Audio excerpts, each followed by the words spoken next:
La historia de la humanidad a menudo es escrita de acuerdo a los reinados de reyes poderosos.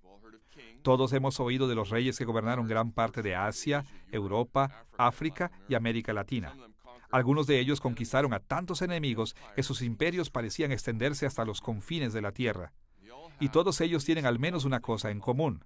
Se han ido, están muertos, no gobiernan más. Sus poderosos ejércitos han desaparecido y su poder se ha desvanecido.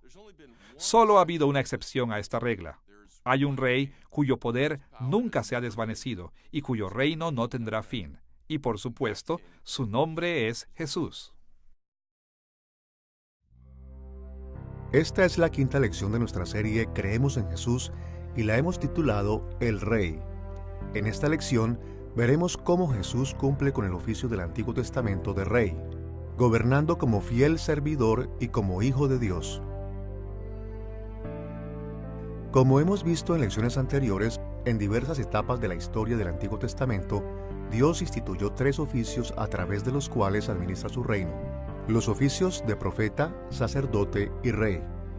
Y en la etapa final del reino de Dios, la cual comúnmente llamamos la era del Nuevo Testamento, los 3 oficios encuentran su máximo cumplimiento en Jesús. En esta lección nos centraremos en el oficio de Jesús como rey. Para nuestros propósitos, definiremos a un rey como un ser humano creado por Dios para gobernar en nombre de Dios sobre su reino. Como indica esta definición, Dios siempre ha sido y siempre será el Señor de toda la creación, pero también ha nombrado seres humanos para servir como sus vicerregentes. Estos reyes humanos sirven bajo su mando y avanzan los propósitos y metas de su reino. Con esta definición básica en mente, podremos adquirir muchos puntos de vista del oficio bíblico de rey y de la forma en que Jesús cumple este oficio. Esta lección seguirá el mismo formato de nuestras lecciones acerca de los oficios de profeta y sacerdote de Jesús. En primer lugar, examinaremos el trasfondo del Antiguo Testamento del oficio del rey. En segundo lugar, veremos el cumplimiento del oficio de rey en Jesús. Y en tercer lugar, estudiaremos la aplicación moderna del reinado de Jesús a nuestras vidas. Veamos primero el trasfondo del Antiguo Testamento del oficio de rey como Jesús. En su libro La República, el filósofo griego Platón sostenía la idea de que el mejor gobierno posible es el gobierno de un rey filósofo. En su opinión, los reyes que realmente aman la sabiduría en lugar de la riqueza y el poder dirigen sus naciones hacia un sinnúmero de beneficios. De manera similar, las Escrituras muestran que cuando los reyes de Israel temieron a Dios y siguieron sus preceptos, sus naciones prosperaron bajo la bendición de Dios. Pero lo contrario también es verdad. Cuando se rebelaron contra Dios, la nación entera padeció bajo el juicio de Dios. En este sentido, los reyes de Israel eran fundamentales para el bienestar del reino de Dios en la tierra. Examinaremos el trasfondo del Antiguo Testamento del oficio de rey examinando 3 temas. Primero, los requisitos para el oficio de rey. Segundo, la función de los reyes. Y tercero, las expectativas del Antiguo Testamento creadas para el futuro de la monarquía de Israel. Empecemos con los requisitos para el oficio de rey. En el Antiguo Testamento, Dios reveló los requisitos de los reyes en 2 etapas. Primero, en la ley de Moisés, Dios reveló las normas para la realeza incluso antes de que Israel tuviera un rey.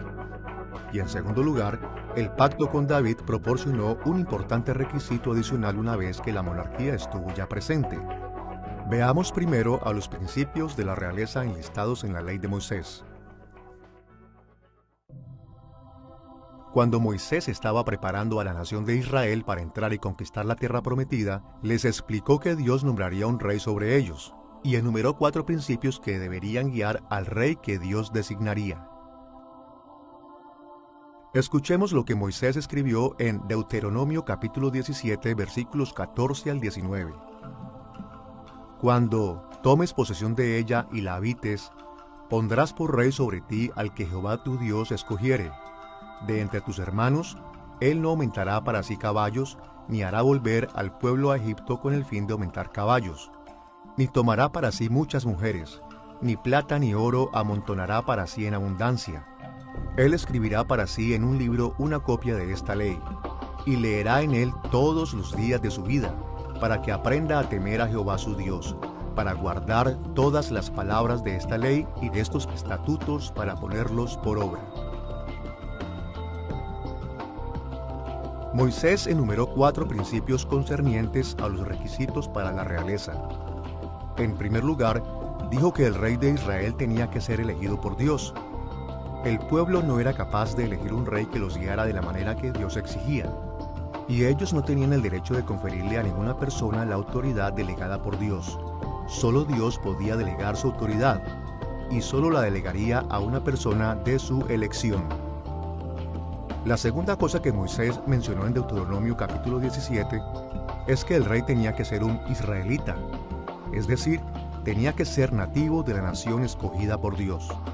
Esto era así para que se cumpliera la promesa del pacto que Dios había hecho con Abraham en Génesis capítulo 17, versículos 1 al 8, en la cual juró que los herederos de Abraham serían reyes sobre su pueblo. El tercer requisito en Deuteronomio capítulo 17 era que el rey tenía que depender de Dios y no de estrategias humanas para asegurar la paz y la prosperidad. Moisés enumeró 4 formas en las que los reyes podrían alejarse de su dependencia de Dios. El rey tenía prohibido aumentar para sí caballos, probablemente debido a la importancia de estos para su ejército. El rey tenía que depender del poder de Dios y no de la fuerza humana a fin de asegurar a la nación. La prohibición de regresar a Egipto se refería a no depender de la protección y provisión de un imperio más grande en lugar de someterse a Dios. La prohibición de tomar para sí muchas mujeres probablemente se aplicaba específicamente a las alianzas políticas forjadas a través de matrimonios arreglados. Estas eran un problema no solo porque hacían a Israel dependiente de otros países y no de Dios, sino también porque las esposas extranjeras eran propensas a servir a dioses extranjeros y de tentar al rey a hacer lo mismo. Y el mandato en contra de la acumulación de plata y oro en abundancia probablemente se refería a los impuestos injustos.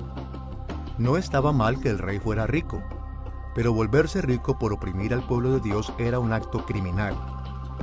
En conjunto, todas estas restricciones aseguraban que el rey dependiera de Dios para el éxito de su reinado y la seguridad de la nación.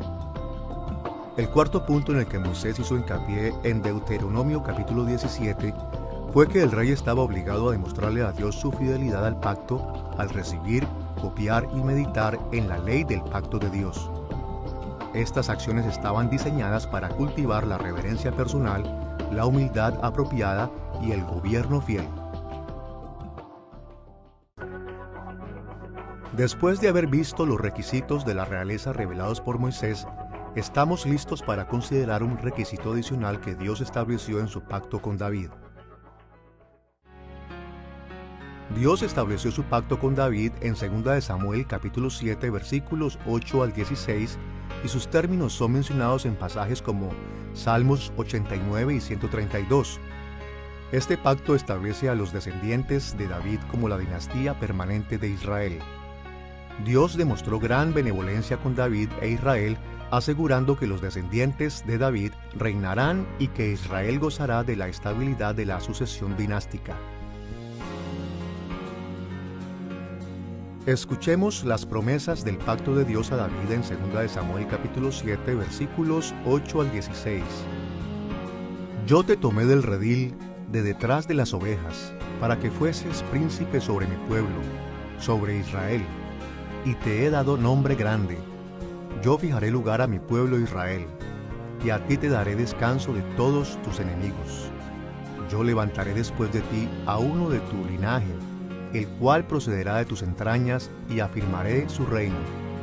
Y será afirmada tu casa y tu reino para siempre delante de tu rostro, y tu trono será estable eternamente. De acuerdo con este pacto divino, Dios añadió un nuevo requisito para los reyes de Israel. A partir de entonces, el pueblo de Dios debería ser conducido por un descendiente de David. Solo su casa podría reclamar el gobernar legítima y perpetuamente sobre toda la nación. Ya en el libro de Génesis, Dios bendijo a la tribu de Judá con la realeza de Israel. El cetro no se apartará de Judá, dijo Jacob en Génesis capítulo 49. Como David era de la tribu de Judá, la promesa de Dios a David fue el cumplimiento de esa bendición en Génesis. Dios siempre quiso que algún día Israel tuviera un rey de la tribu de Judá. Debido a la obediencia y devoción a Dios de David, Dios prometió que la realeza de Israel estaría perpetuamente trazada por la línea de David. Ninguna persona jamás podría legítimamente pretender ser rey de Israel a menos que fuera de la casa de David. Esta es la razón por la que era tan importante para los escritores del Evangelio demostrar no solo que Jesús fue llamado por Dios, sino que era descendiente directo de David y podía reclamar legítimamente el trono de David. Ahora que hemos visto los requisitos de la realeza, pasemos a nuestro segundo tema, la función de los reyes en el Antiguo Testamento. En el Antiguo Testamento, los reyes de Israel ejercían un gobierno fiel sobre el pueblo de Dios al ejecutar y administrar la ley de Dios. Como hemos visto en lecciones anteriores, era común que los emperadores poderosos del antiguo cercano oriente conquistaran y controlaran reinos más débiles haciéndolos sus siervos o vasallos. Estos emperadores normalmente administraban sus relaciones con sus vasallos a través de tratados o convenios que requerían que los vasallos sirvieran al emperador sometiéndose a sus leyes. Y lo mismo ocurría en la relación de Israel con Dios. Toda la nación era responsable de obedecer el pacto de Dios y el rey debía garantizar que lo hiciera. Los reyes hacían a sus pueblos responsables ante la ley del pacto de Dios de muchas maneras. Pero para nuestros propósitos en esta lección, nos centraremos en lo que Jesús llamó los asuntos más importantes de la ley. Como Jesús dijo en Mateo capítulo 23, versículo 23, lo más importante de la ley, la justicia, la misericordia y la fe. De acuerdo a Jesús y en contraste con el enfoque de los fariseos en las ceremonias y rituales, las características más importantes de la ley son la justicia, la misericordia y la fe. Consideraremos las formas en las que los reyes del Antiguo Testamento ejecutaban y administraban las leyes de Dios de acuerdo a cada una de estas características tan importantes. En primer lugar, veremos la responsabilidad del rey de hacer cumplir la justicia. En segundo lugar, veremos que el rey debía aplicar misericordia. Y en tercer lugar, nos centraremos en el hecho de que el rey debía promover la fidelidad. Veamos primero la función del rey de hacer cumplir la justicia. En el contexto de las responsabilidades del rey, la justicia se puede definir como juzgar a cada persona como se merece de acuerdo con la ley de Dios. Los reyes de Israel debían aplicar la justicia de Dios por lo menos en dos niveles diferentes. Primero, ejecutaban la justicia internacional de Dios, haciendo cumplir la ley de Dios entre Israel y otras naciones. Una forma en la que los reyes ejercían la justicia a una escala internacional era negociando con otras naciones, como lo hizo Salomón con Hiram, rey de Tiro, en Primera de Reyes capítulo 5 versículos 1 al 12. Los reyes también ejercían la justicia internacional a través de la guerra. Lo hicieron mediante el castigo a las naciones impías que Saúl llevó a cabo en Primera de Samuel capítulo 14 versículos 47 y 48. Y que David llevó a cabo en 2 de Samuel capítulo 8 versículos 1 al 13. El rey también defendía a Israel cuando era atacado, como lo hizo David en 2 de Samuel capítulo 5 versículos 17 al 25 y como lo hizo Ezequías en 2 de Reyes capítulo 19. El Salmo 2 resume la justicia que los reyes de Israel fueron a ejercer a las naciones que se rebelaron contra ellos y contra el Señor. Escuchemos lo que el Salmo dice en los versículos 6 al 12. El Señor dijo: Yo he puesto mi rey sobre Sión, mi santo monte. Jehová me ha dicho: Mi hijo eres tú. Yo te engendré hoy. Pídeme y te daré por herencia las naciones, y como posesión tuya los confines de la tierra. Los quebrantarás con vara de hierro, como vasija de alfarero los desmenuzarás. Ahora pues, oh reyes, sed prudentes. Admitid amonestación, jueces de la tierra, servid a Jehová con temor, y alegraos con temblor, honrad al Hijo para que no se enoje y perezcáis en el camino. pues se inflama de pronto su ira. Bienaventurados todos los que en él confían. Estos versículos siguen la costumbre del antiguo cercano oriente de referirse al emperador como padre y al rey vasallo como hijo. En este caso, Dios era el emperador y el rey davídico era el hijo. Y el plan de Dios para el mundo era que las naciones sirvieran y obedecieran al rey davídico. Debían temerle y honrarle porque él era el instrumento de Dios para la justicia en el mundo. En segundo lugar, los reyes también eran responsables de ejecutar la justicia de Dios a escala nacional dentro de Israel. Los reyes ejercían la justicia nacional al guiar al pueblo especial de Dios en obediencia a su ley. Esto incluía actos como prever el bienestar y la protección de los débiles, como podemos ver en Proverbios capítulo 29, versículo 14.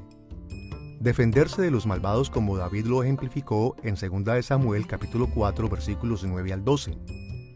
El proceso jurídico de delincuentes como en 2 de Reyes capítulo 14, versículo 5, y el establecimiento de la estabilidad para el crecimiento y la prosperidad de los ciudadanos, como enseña el Salmo 72. Por otra parte, los reyes no debían distorsionar la justicia a favor de los ricos o de los pobres, los poderosos o los débiles. Las Escrituras hablan del papel de los reyes en muchos lugares, incluyendo Levítico capítulo 19, versículo 15, e Isaías capítulo 11, versículos 1 al 5. Observando una vez más desde la identificación que Jesús hace de los asuntos más importantes de la ley, veamos que una segunda forma en la que los reyes aplicaban la ley de Dios era con misericordia. La misericordia es la imitación de la compasión de Dios hacia sus criaturas. Dios a menudo trata a sus criaturas con indulgencia cuando han pecado, comprendiendo su debilidad. Él les concede cosas buenas en la vida y les alivia del sufrimiento simplemente porque le agrada ser bueno con lo que Él ha hecho. Las Escrituras hablan de la misericordia de Dios en muchos lugares, como en el Salmo 40, versículo 11, el Salmo 103, versículo 8, y en Jonás capítulo 4, versículo 2. Al igual que con el tema de la justicia, destacaremos el hecho de que los reyes debían mostrar misericordia en al menos dos ámbitos, comenzando con las relaciones internacionales. A nivel internacional, los reyes aplicaron la misericordia a las naciones y las personas que se sometieron al Dios de Israel. Por ejemplo, en 2 Samuel capítulo 10, versículo 19, muchos vasallos de uno de los enemigos de Israel recibieron la misericordia de David cuando hicieron la paz con él. Y en 2 Samuel capítulo 10, versículos 1 y 2, David le mostró compasión al rey de los amonitas. Por otra parte, los profetas del Antiguo Testamento predijeron que las naciones gentiles se someterían finalmente a Jerusalén. Traerían tributo a la capital del reino de Dios y recibiría misericordia y protección del Rey de Dios. Estas cosas fueron profetizadas en pasajes como Isaías capítulo 60, versículos 1 al 22, y el capítulo 66, versículos 18 al 23, Miqueas capítulo 4, versículos 1 al 8, y Sofonías capítulo 2, versículo 11. Por supuesto, como hemos visto en nuestra discusión de justicia, Dios no siempre quiere mostrar misericordia, y a veces exigía que el rey retuviera la misericordia hacia las naciones impías. Por ejemplo, en 2 Samuel capítulo 5, versículos 17 al 25, Dios instruyó a David para destruir a los filisteos, lo cual David cumplió sin piedad. Su maldad era tan grande que no fueron perdonados. Por lo tanto, parte de la responsabilidad del rey consistía en discernir cuando Dios quería que mostrara misericordia y cuando Dios quería que la retuviera.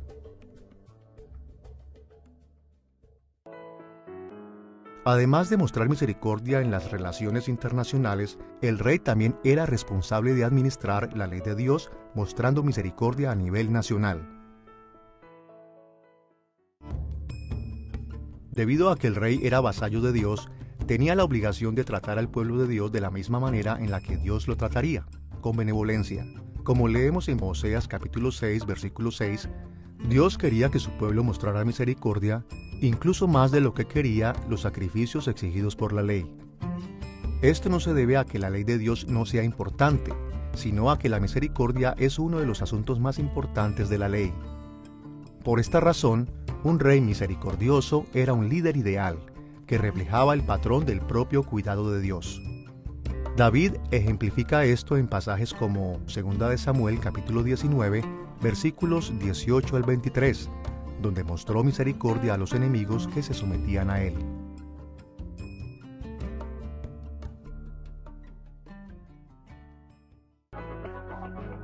Además de la justicia y la misericordia, la tercera forma en la que el rey debía ejecutar la ley de Dios era promoviendo la fidelidad a Dios. La fidelidad se puede definir como la lealtad a Dios demostrada a través de la sincera confianza y obediencia. La fidelidad implica creer que Dios es quien Él dice que es, sirviéndole con lealtad a Él y a ningún otro Dios y ofreciéndole obediencia amorosa. Como lo hicimos con los temas de justicia y misericordia, consideraremos dos formas en que el rey estaba obligado a promover la fidelidad. Comencemos con el escenario internacional. Los reyes de Israel debían guiar al pueblo de Dios a serle fiel a Dios para que las naciones vecinas se arrepintieran de su idolatría y pecado y empezaran a servir a Dios. Los reyes cumplían este rol especialmente mediante el establecimiento de la adoración fiel en la nación de Israel, tal como lo vemos en la oración de Salomón en la dedicación del templo en Primera de Reyes capítulo 8, versículos 41 al 43.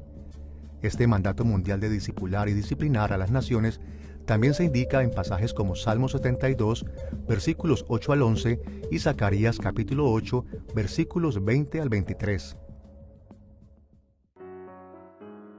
Además de promover la fidelidad a Dios internacionalmente, el rey también debía fomentar la fidelidad a nivel nacional. El rey debía promover la fidelidad dentro de la nación de Israel en particular, garantizando y proveyendo pureza a la adoración. Los buenos reyes proporcionaban recursos y planes para la adoración, organizaban al personal y con frecuencia desempeñaban un papel importante en las celebraciones públicas de adoración. Por ejemplo, David hizo estas cosas en Primera de Crónicas capítulo 15, 16 y 23 al 28.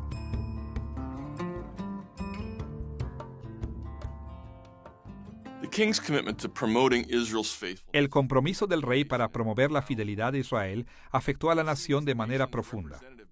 Porque él era el representante de la nación ante Dios, las personas a menudo experimentaban bendiciones mayores bajo el liderazgo de los reyes fieles y juicios más severos bajo reyes infieles. Dios bendijo a los reyes fieles con la prosperidad de Israel y la expansión física de sus fronteras. Los reyes infieles también eran castigados. De hecho, el libro de Reyes culpa la desobediencia de los reyes de Israel, parcialmente, del exilio de Judá. Escuchemos las palabras de Dios al rey Salomón en Primera de Reyes capítulo 9, versículos 6 y 7. Mas si obstinadamente os apartareis de mí, vosotros y vuestros hijos, y no guardareis mis mandamientos y mis estatutos que yo he puesto delante de vosotros, sino que fuereis y sirviereis a dioses ajenos, y los adorareis, yo cortaré a Israel de sobre la faz de la tierra que les he entregado, y esta casa que he santificado a mi nombre, yo la echaré de delante de mí, e Israel será por proverbio y refrán a todos los pueblos. Lamentablemente, no todos los reyes de Israel y Judá le eran fieles a Dios, y la gente a menudo sufría como resultado. Pero incluso cuando el templo había sido descuidado o el pueblo había caído en la idolatría, los reyes fieles eran a menudo capaces de reformar y restablecer la adoración de la nación. Vemos esto con Ezequías en 2 de Reyes capítulo 18 versículos 1 al 8 y con Josías en 2 de Reyes capítulo 22 versículo 1 al capítulo 23 versículo 25. Sus esfuerzos de reforma animaban e incluso producían la fidelidad del pueblo de Dios, y por lo tanto alentaban a Dios a bendecir a la nación durante sus reinados. Después de ver los requisitos y las funciones de los reyes del Antiguo Testamento, estamos listos para estudiar las expectativas que el Antiguo Testamento creó para el futuro de la monarquía en Israel. El Antiguo Testamento creó muchas expectativas para los futuros reyes, especialmente para un rey especial mesiánico que fue profetizado para alcanzar el objetivo de establecer el reino de Dios en la tierra. Y por supuesto, el Nuevo Testamento revela que este rey mesiánico era Jesús. Por lo tanto, debemos ver en detalle estas anticipaciones del Antiguo Testamento. Veremos las expectativas para el futuro de la monarquía en Israel, que fueron creadas por dos fuentes. Primero, el desarrollo histórico de la realeza en el Antiguo Testamento, y segundo, las profecías específicas de un futuro rey de Israel. Primero, veamos las expectativas creadas por el desarrollo histórico de la realeza.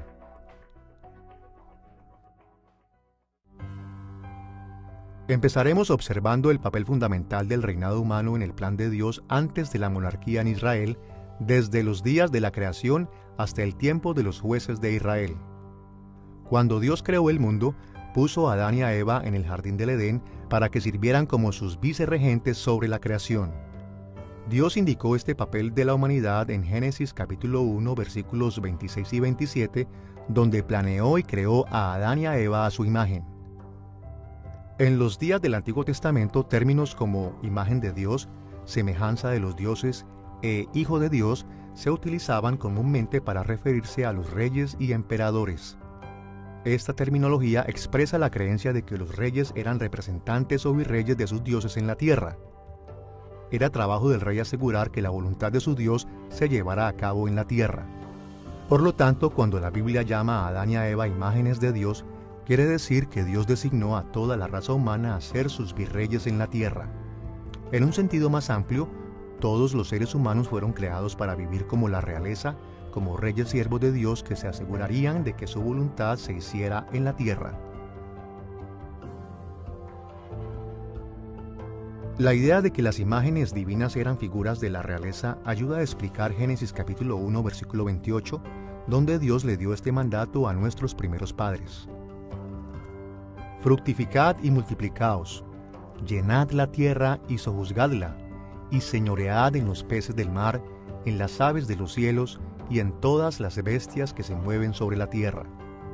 Dios quería convertir toda la tierra en su reino, así que nombró a sus vicerregentes, la raza humana, tanto para llenar el mundo con imágenes adicionales de Dios como para ejercer dominio o gobernar sobre toda la creación. Este mandato a menudo es llamado el mandato cultural, porque nos manda a construir el reino de Dios mediante el establecimiento de culturas y civilizaciones alrededor del mundo. Después de que Adán y Eva cayeron en pecado, ellos y sus descendientes se alejaron muchísimo de sus responsabilidades originales, por lo que Dios juzgó a la humanidad pecadora en el diluvio de Noé. Aún así, Dios no canceló la función real que tiene la humanidad en el mundo. Después de que Noé y su familia salieron del arca, Dios reafirmó el mandato cultural, mandándole a todas sus imágenes reales a difundir una civilización que honrase a Dios por todo el mundo. Pero el virreinato de la humanidad cambió de forma significativa en los días de Abraham. Dios redimió a Abraham y lo hizo el padre de su pueblo escogido, Israel. Aunque todos los seres humanos todavía eran vicerregentes de Dios en un sentido general, el Señor escogió a Abraham y su descendencia para ser el primogénito de todas las familias de la tierra. Dios hizo un pacto especial con Abraham en Génesis capítulos 15 y 17, lo que indica que Israel tenía el privilegio real especial de la construcción de una nación santa para Dios. Y esta nación sería el punto de partida para la difusión de la voluntad de Dios para todas las naciones. Más adelante en la historia, Dios comenzó a cumplirle a Abraham sus promesas, enviándole a su pueblo Israel a Moisés y a Josué para conducirle. Bajo su gobierno, Dios rescató a su pueblo de la esclavitud de Egipto y le permitió conquistar Canaán, la tierra prometida donde se convertirían en una gran nación de imágenes redimidas y santas de Dios. Tristemente, Israel no pudo completar la conquista de Canaán. Así que después de la muerte de Josué, se deshizo la unidad nacional y varios jueces y levitas locales llevaron a las tribus a tiempos de muchos problemas. Aunque Dios bendijo a Israel durante estos años, el liderazgo de los jueces y de los levitas no era el adecuado para que Israel tuviera éxito como la nación líder de las imágenes reales de Dios. El autor del libro de Jueces expresó esto con claridad a lo largo de su libro. Escuchemos el último renglón de su libro en Jueces, capítulo 21, versículo 25. En estos días no había rey en Israel, cada uno hacía lo que bien le parecía. Comentarios muy similares aparecen en Jueces capítulo 17, versículo 6, capítulo 18, versículo 1 y en el capítulo 19, versículo 1. Estas repeticiones hacían hincapié que Israel podría avanzar como nación elegida de Dios solo bajo el gobierno de un rey justo que serviría como vicerregente especial de Dios. Ahora que hemos visto los orígenes de la realeza humana en los días previos a la monarquía en Israel, pasemos a los hechos históricos durante la monarquía en Israel. Según 1 Samuel capítulo 8 versículos 5 al 20, al final del periodo de los jueces, la nación de Israel envidiaba la estabilidad y el orden que los reyes proveían a las naciones circundantes, por lo que no quisieron esperar a que Dios levantara un rey en su propio tiempo, exigiéndole a Dios que les diera un rey inmediatamente. En respuesta a esto, Dios designó a Saúl como el primer rey oficial de Israel. Ahora bien, es importante darnos cuenta de que el deseo de Israel de tener un rey humano no era en sí mismo un deseo pecaminoso. En el pasado ya Dios le había revelado que planeaba que Israel se convirtiera en una nación poderosa con un gran rey humano.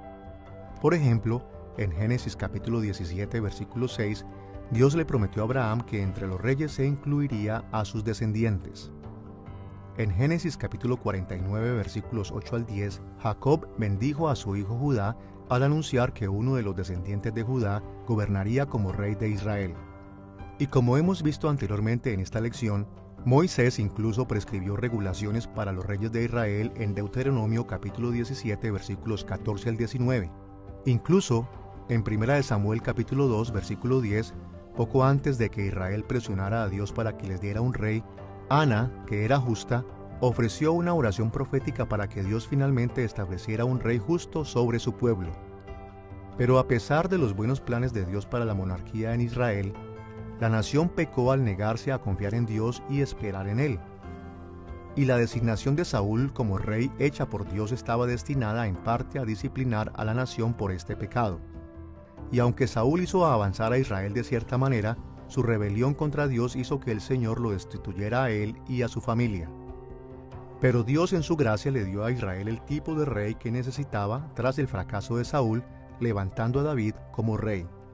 Como el resto de la humanidad caída, David era pecador, pero también era un hombre que vivía conforme al corazón de Dios. Y Dios le dio la facultad de unir a la nación, derrotar a sus enemigos y darle seguridad y prosperidad a Israel. Por otra parte, Dios hizo un pacto con David para que sus descendientes siempre gobernaran sobre Israel como su dinastía real permanente. Podemos leer sobre este pacto en pasajes como 2 de Samuel capítulo 7, 1 de Crónicas capítulo 17 y Salmos 89 y 132. Cuando David murió, su hijo Salomón heredó su trono. En muchos sentidos, el reinado de Salomón fue la cúspide de la historia de los reyes de Israel. Él amplió el territorio de Israel y aumentó la riqueza y buena reputación de Israel. Tristemente, también transgredió gravemente la ley de Dios al adorar a los dioses de sus esposas extranjeras. Por lo tanto, el Señor dividió el reino en los días de Roboam, hijo de Salomón.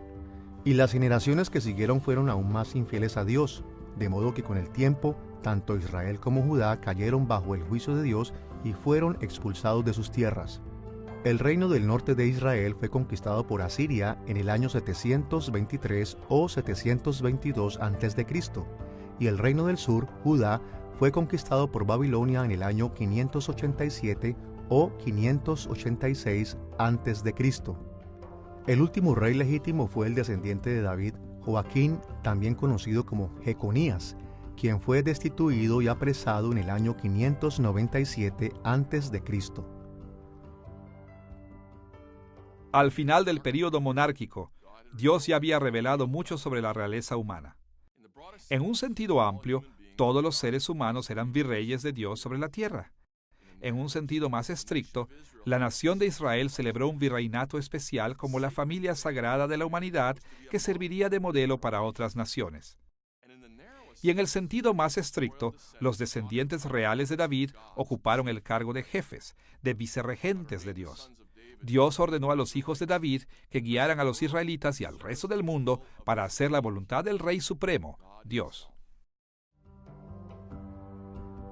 Ahora que hemos visto el desarrollo histórico del oficio de rey antes y durante la monarquía de Israel, exploraremos el periodo posterior a la monarquía, cuando Israel y Judá vivían en exilio y no había rey davídico. Aunque los babilonios habían destruido Jerusalén y habían eliminado al heredero de David de su trono, el emperador persa Ciro conquistó Babilonia y decretó que los israelitas podían volver a la tierra prometida. Podemos leer acerca de este desarrollo en 2 de Crónicas capítulo 36 y Esdras capítulo 1. Los años siguientes al edicto de Ciro es comúnmente llamado el periodo de la restauración. Los que regresaron consagraron nuevamente el altar de Dios, construyeron un nuevo templo y reconstruyeron los muros de Jerusalén. Al principio, en Ageo capítulo 2 versículos 21 al 23, el profeta Ageo incluso le dijo al remanente restaurado que si eran fieles, Dios podría nombrar al trono de David a su gobernador Zorobabel, quien era descendiente de David. Pero no fueron fieles a Dios. Por lo tanto, el Antiguo Testamento termina solo con un remanente de israelitas viviendo en la tierra prometida, teniendo que posponer su esperanza de gloria. En el tiempo transcurrido entre el Antiguo y Nuevo Testamento, la apostasía de Israel continuó retrasando la restauración de la monarquía en Israel. El imperio griego derrotó al imperio persa y tomó el control de los hijos de Israel en Palestina. Y más tarde, el imperio romano derrotó a los griegos y se hizo cargo de la tierra prometida. Durante todo este tiempo, Israel no tuvo un rey ordenado por Dios. El lamentable estado de Israel bajo la opresión de los asirios, los babilonios, los medos y los persas, los griegos y los romanos muestra algo muy claro. El reinado de un hijo justo de David era importantísimo para el futuro. Israel necesitaba un rey davídico para que le ayudara a cumplir su papel en el mundo como el pueblo escogido de Dios.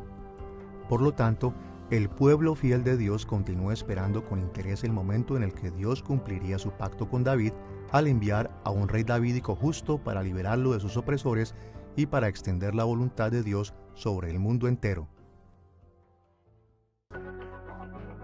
Ahora que hemos visto el desarrollo histórico del oficio de rey, consideremos las expectativas para el futuro de la monarquía que surgió de las profecías específicas del Antiguo Testamento. El Antiguo Testamento contiene demasiadas profecías sobre el futuro de la monarquía en Israel como para mencionarlas todas. Por eso, para los propósitos de esta lección, solo mencionaremos 4 temas importantes. En primer lugar, los profetas del Antiguo Testamento predijeron que Dios restauraría la dinastía davídica. Los profetas dijeron que con el tiempo Dios enviaría a un hijo de David que sería justo para restaurar la monarquía davídica de Israel.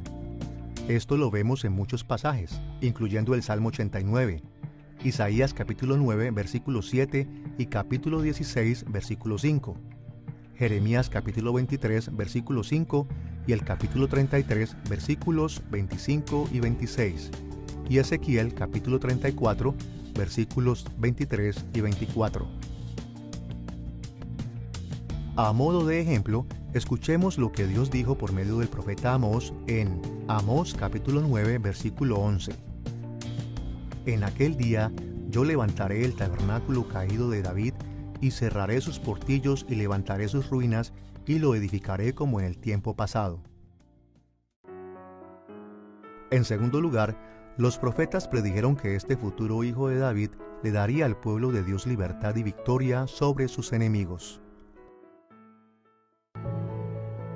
Los profetas del Antiguo Testamento a menudo hablaban del momento en el que Dios intervendría drásticamente en la historia, venciendo a sus enemigos en nombre de su pueblo fiel.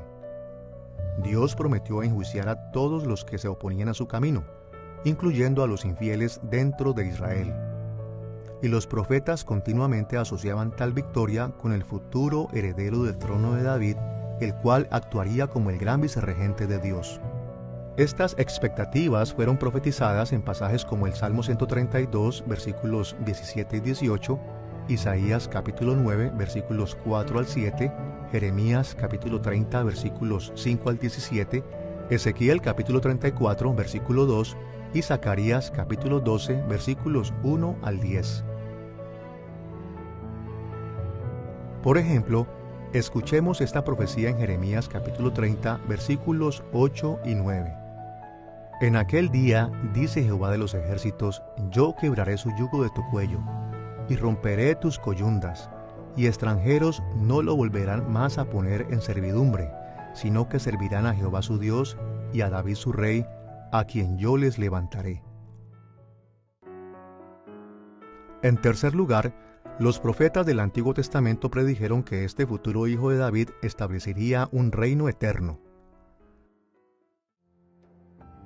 Los profetas del Antiguo Testamento enseñaban con regularidad que cuando el gran hijo de David reinara sobre Israel, Israel disfrutaría las bendiciones de Dios para siempre.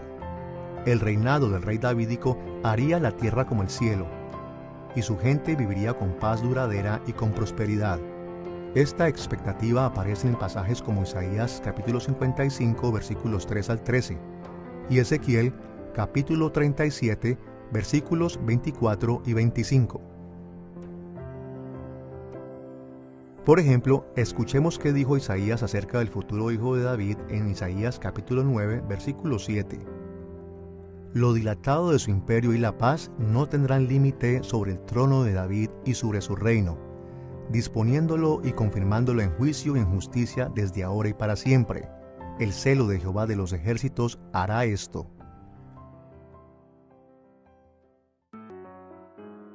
Y en cuarto lugar, los profetas también enseñaron que este futuro hijo de David establecería un reino en todo el mundo. El futuro reinado davídico sería ilimitado, no solo en el tiempo, sino también en lo geográfico. Se ampliaría hasta ocupar toda la tierra. Todos los que se arrepintieron de sus pecados disfrutarían de sus bendiciones, independientemente de su nacionalidad u origen étnico. Vemos ejemplos de esto en Salmos 2, 68, 72, 110 y 122. Escuchemos la manera en la que Daniel capítulo 7 versículos 13 y 14 describe este aspecto del futuro rey y de su reino. Miraba yo en la visión de la noche, y he aquí con las nubes del cielo venía uno como un hijo de hombre, y le fue dado dominio, gloria y reino para que todos los pueblos, naciones y lenguas le sirvieran. El Antiguo Testamento termina con grandes esperanzas para el futuro de la monarquía. Dios enviaría a un hijo especial de David, a un vicerregente supremo. Él derrotaría a todos los enemigos del pueblo de Dios, y en la tierra establecería un reino eterno para que todo el mundo se someta a su imperio. Este reino cumpliría el propósito original de Dios para la humanidad. Como imagen de Dios, cumpliría el propósito original de Dios para Israel. Cumpliría el propósito original de Dios de establecer el trono de David. El Hijo justo de David convertiría el mundo entero en el reino de Dios, y lo purgaría de todo mal, y establecería la paz y la prosperidad de todo su pueblo para siempre. Después de haber explorado el trasfondo del Antiguo Testamento del oficio de rey, estamos listos para pasar a nuestro segundo tema importante, el cumplimiento del oficio de rey en Jesús. El Nuevo Testamento enseña claramente que Jesús es el rey davídico prometido por el Antiguo Testamento. Por ejemplo, los magos le describieron como el rey de los judíos en Mateo capítulo 2, versículo 2. Los discípulos de Jesús le atribuyeron títulos reales como Mesías o Cristo, en pasajes como Marcos capítulo 8, versículos 27 al 29. Fue llamado el rey de Israel en Juan capítulo 1, versículo 49. Y lo más importante, justo antes de su muerte, Jesús afirmó ser el rey mesiánico prometido por el Antiguo Testamento. Escuchemos su conversación con Poncio Pilato en Mateo capítulo 27, versículo 11. Jesús, pues, estaba en pie delante del gobernador, y éste le preguntó, diciendo, ¿eres tú el rey de los judíos? Y Jesús le dijo, tú lo dices. Encontramos relatos similares en Marcos capítulo 15, versículo 2, Lucas capítulo 23, versículos 1 al 3, y Juan capítulo 18, versículos 33 al 37. Aunque Jesús no ascendió al trono de Israel durante su ministerio terrenal, el Nuevo Testamento enseña claramente que Él realmente es el rey davídico prometido, y volverá en el futuro para cumplir todas las expectativas del Antiguo Testamento que se tenían para el trono de David. Examinaremos el cumplimiento del oficio de rey en la persona de Jesús de tal manera que corresponda con nuestro estudio del trasfondo del Antiguo Testamento de este oficio. En primer lugar, veremos que Jesús cumplió con los requisitos para el oficio de rey. En segundo lugar, notaremos que Jesús modeló la función de los reyes. Y en tercer lugar, exploraremos las formas en que Jesús cumplió con las expectativas del Antiguo Testamento creadas para el futuro del servicio real. Empecemos con los requisitos que cumple Jesús para ser rey. Hemos visto anteriormente que la ley de Moisés enumeró 4 requisitos para los reyes. En primer lugar, el rey tenía que ser elegido por Dios. En segundo lugar, tenía que ser un israelita. En tercer lugar, tenía que depender de Dios para el éxito y la seguridad. Y en cuarto lugar, tenía que mantener un pacto de fidelidad en su gobierno y en su vida personal. Y más allá de estos requisitos, el pacto con David especifica que el rey tenía que ser hijo de David. En este punto de nuestra lección, veremos cómo Jesús cumplió con todos estos requisitos, comenzando por ser elegido por Dios. Como hemos visto antes, Dios es el gran soberano y emperador de toda la creación, y el rey de Israel era el rey siervo o vasallo sobre la nación santa y especial de Dios, Israel. Y como solo Dios puede delegar su autoridad, Él mismo tuvo que elegir a todos los reyes legítimos que habrían de recibir y ejercer una parte de la autoridad de Dios sobre su pueblo. Jesús se encontró con este requisito porque Dios lo escogió y designó para ser rey de Israel. Vemos esto en la genealogía de Jesús en Mateo capítulo 1, versículos 1 al 17, y en el anuncio del nacimiento de Jesús que le hizo el ángel Gabriel a María.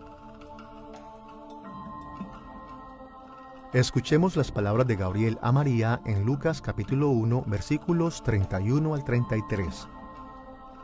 Y ahora concebirás en tu vientre, y darás a luz un hijo, y llamarás su nombre Jesús. Este será grande, y será llamado Hijo del Altísimo. Y el Señor Dios le dará el trono de David su padre, y reinará sobre la casa de Jacob para siempre, y su reino no tendrá fin. Dios dejó muy claro que Él había elegido a Jesús para ser el rey de su pueblo. El segundo requisito para ser rey era que éste tenía que ser israelita. No hace falta decir que Jesús cumplió con el requisito de ser israelita por haber nacido en una familia israelita. Su milagrosa encarnación en el vientre de la Virgen María hizo de su nacimiento un evento inusual, pero seguía siendo el hijo de José y María legalmente, y un miembro con derechos y obligaciones de la comunidad del Pacto de Israel. Esto es confirmado por las genealogías de Jesús en Mateo capítulo 1 y Lucas capítulo 3, y también por pasajes como Romanos capítulo 9, versículo 5, que hablan de que Jesús era verdaderamente de ascendencia israelita. El tercer requisito en el Antiguo Testamento era que el rey tenía que depender de Dios, y no de estrategias humanas para asegurar la paz y la prosperidad. Jesús cumplió este requisito porque dependía por completo del poder de Dios para establecer la seguridad y la prosperidad de su pueblo. Él no trató de hacer alianzas con Herodes, ni con Pilato, ni con cualquier otro gobierno humano. En cambio, se apoyó en la autoridad y el poder de Dios para establecer y mantener su reino, como vemos en pasajes como Juan capítulo 13, versículo 3, y el capítulo 19, versículos 10 y 11. El cuarto requisito establecido en el Antiguo Testamento para cumplir con el oficio de rey que Jesús cumplió fue el de mostrarle a Dios fidelidad al pacto, a través de su relación con la ley del pacto de Dios. La fidelidad a la ley de Dios que Jesús tuvo se ve en muchos aspectos, pero sobre todo en su adherencia a su significado original y en su dedicación a cumplir todo lo que la ley requería. Por ejemplo, en el Sermón del Monte en Mateo capítulos 5 a 7, Jesús repetidamente hizo énfasis en el significado original de lo escrito en la ley, en contraste con las enseñanzas orales de lo que los maestros de la ley decían. Además, dijo específicamente que él había venido a cumplir hasta el último detalle de la ley.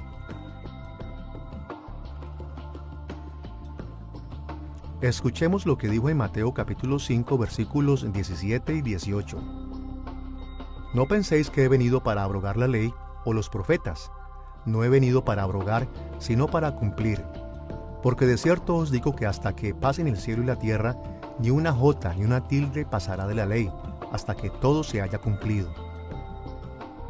El apóstol Pablo le hizo eco a esta idea en Romanos capítulo 8 versículos 3 y 4, en donde dijo que Jesús había realmente cumplido con toda la ley, no solo para sí mismo, sino también por nosotros.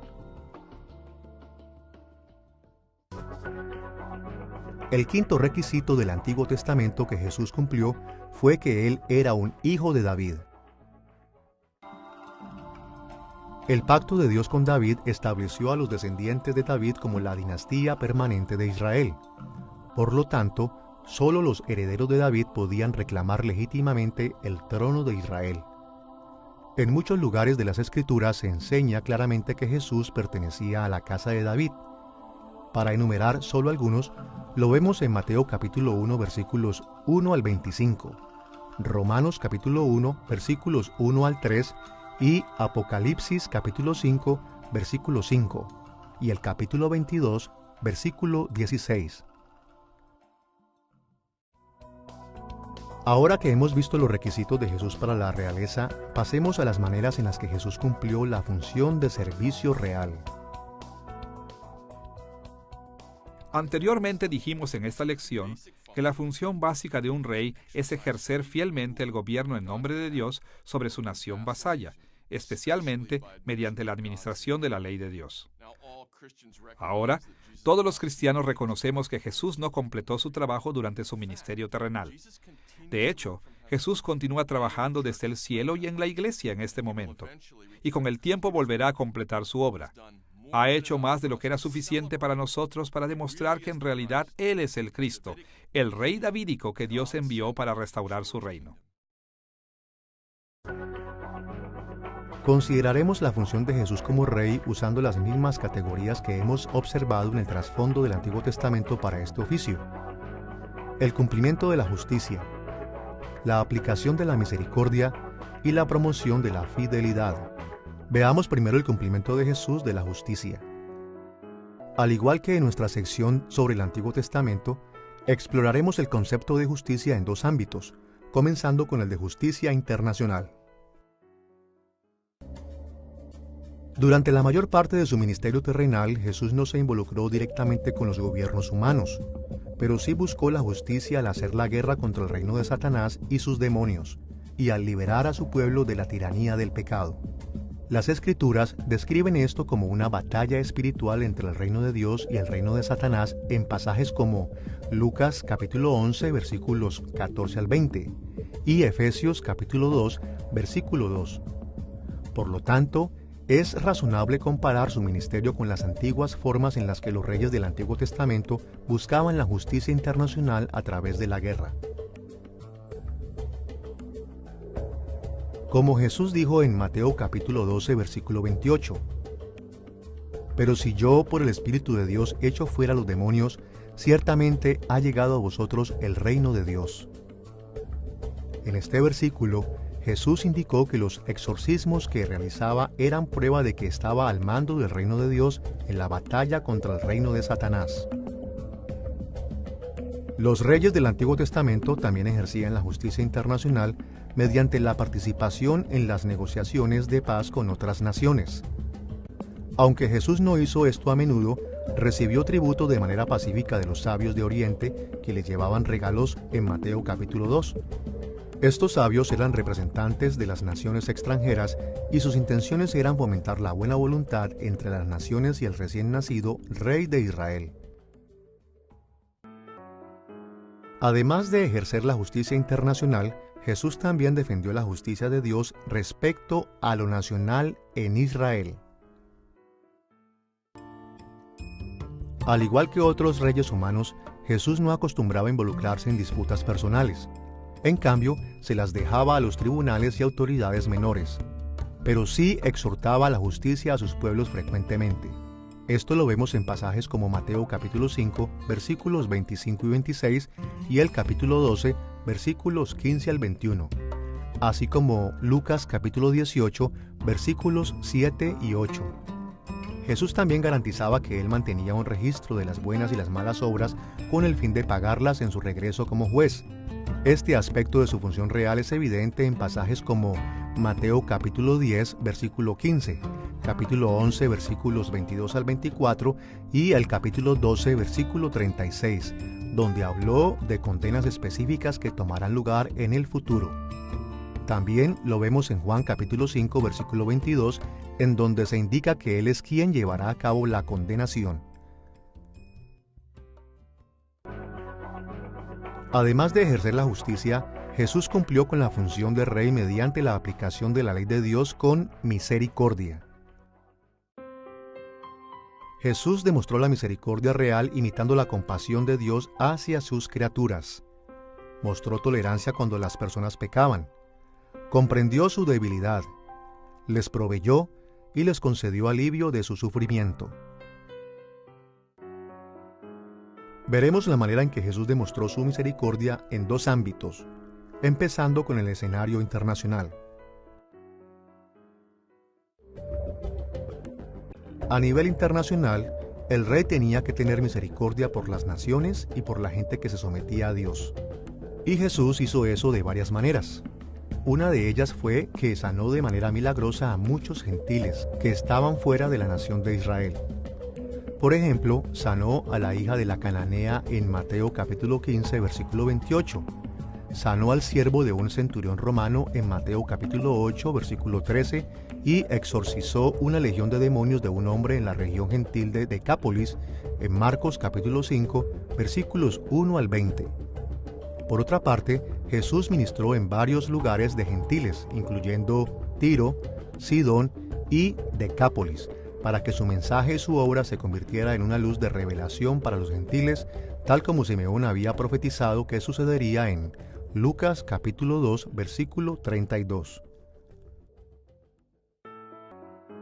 Pero incluso más evidente que la misericordia internacional era la misericordia que Jesús como rey mostró a nivel nacional. En su papel de rey, Jesús era responsable de tratar al pueblo de Dios de la misma manera en la que Dios le hubiera tratado, y eso significaba tratarle con misericordia. El rey ideal era un rey misericordioso que reflejaba el mismo patrón que Dios mostraba de cuidado y atención. Jesús le mostró gran misericordia a Israel como su rey. Pasó años instruyéndole y exhortándole pacientemente. Realizó innumerables milagros, sanándole de sus enfermedades, expulsando demonios, creando alimentos para los hambrientos e incluso resucitando a los muertos. Pero tal vez el milagro que mejor demuestra su misericordia de rey es el sanar al hombre paralítico, que se registra en Mateo capítulo 9 versículos del 1 al 7, Marcos capítulo 2 versículos 1 al 11 y Lucas capítulo 5 versículos 17 al 25. En esa ocasión, Jesús no solo curó a este hombre de su parálisis, sino que le perdonó sus pecados. Y también hizo algo similar en Lucas capítulo 7 versículos 36 a 50, donde le perdonó los pecados a la mujer que le ungió los pies con perfume. Todo pecado es una transgresión y una ofensa contra Dios, quien es el máximo estándar de justicia. Además, como Dios es el máximo rey y el juez final, Él es el único que tiene autoridad para perdonar tales ofensas en su contra. Solo Él tiene la autoridad para demostrar misericordia a este nivel. Pero como Jesús era el rey vasallo justo de Dios, Dios le delegó a Él la facultad de conceder el perdón para que Jesús pudiera aplicar la misericordia de Dios a su pueblo también.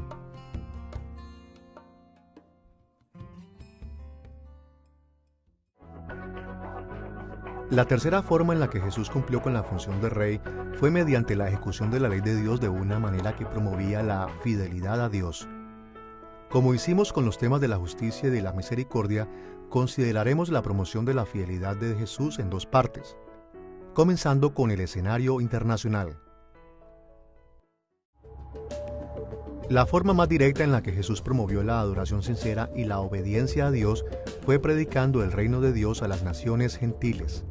Esto lo vemos en Mateo capítulo 4 versículos 13 al 25, en el capítulo 24 versículo 14, Lucas capítulo 24 versículo 47, y especialmente en las comisiones de Jesús a sus discípulos en Mateo capítulo 28 versículos 18 al 20 y en Hechos capítulo 1 versículo 8. En ambas comisiones, Jesús mandó a sus seguidores a hacer discípulos de todas las naciones y a ser sus testigos hasta los confines de la tierra.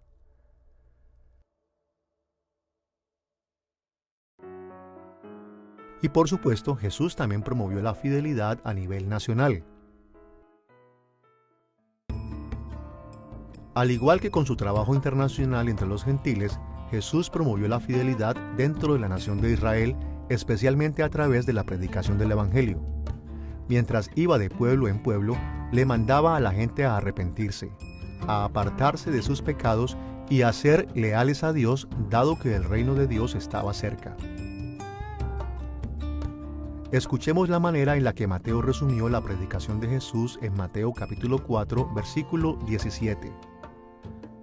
Desde entonces comenzó Jesús a predicar y a decir: arrepentíos, porque el reino de los cielos se ha acercado.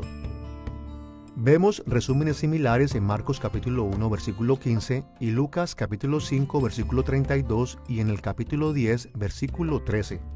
Y encontramos ejemplos de este tipo de predicación en muchos lugares de los evangelios. Habiendo examinado los requisitos y la función del oficio de rey, estamos listos para ver cómo cumplió las expectativas del Antiguo Testamento del futuro rey mesiánico.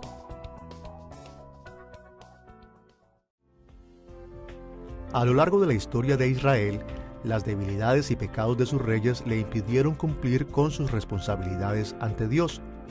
Incluso los líderes fieles como Moisés, Josué y David, quienes se sometieron a la ley de Dios y cuidaban de su pueblo, no eran capaces de hacer todo lo que Dios pedía.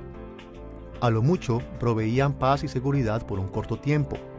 Sin embargo, los requisitos de la ley eran demasiado grandes para que pudieran cumplirse siempre. La ley es simplemente demasiado difícil para que cualquier ser humano caído la cumpla, a tal grado que satisfaga a Dios. Por otra parte, incluso los mejores líderes se veían limitados por la edad y la muerte. Problemas como estos son identificados en varios pasajes de la Biblia, incluyendo Zacarías capítulo 4 versículo 6, Hechos capítulo 13 versículos 34 al 39, Hebreos capítulo 4 versículo 8 y Romanos capítulo 8 versículos 3 y 4.